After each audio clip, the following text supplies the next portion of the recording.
Welcome to the garden. Let's begin. Today I would like to introduce you Meadow saffron, Colchicum autumnale, and this one you can see has a purple tepal tube. It flowers in autumn and without any leaves or foliage, and it will have big leaves in the spring.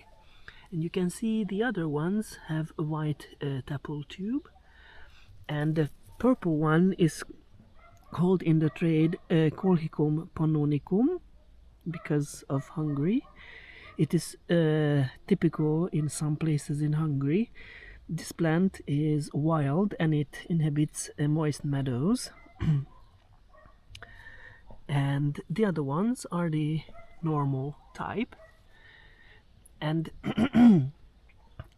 this is a very interesting plant. It is very toxic, so never ever ingest it.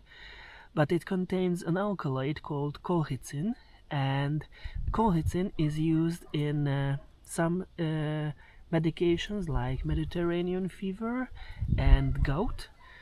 And also the alkaloid is used in plant tissue culture to double the chromosome number of plants.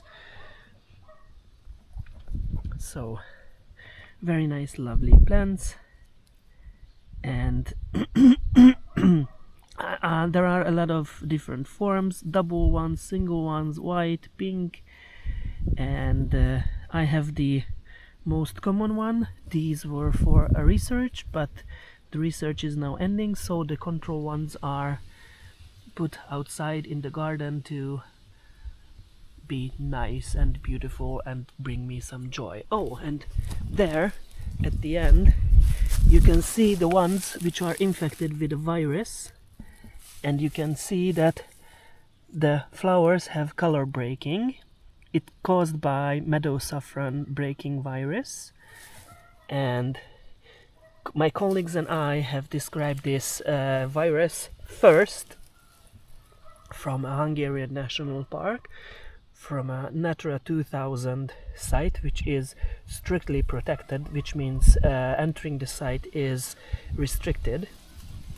So it appears that this virus is native in Hungary. Okay, thank you for your attention. See you next time. Bye bye.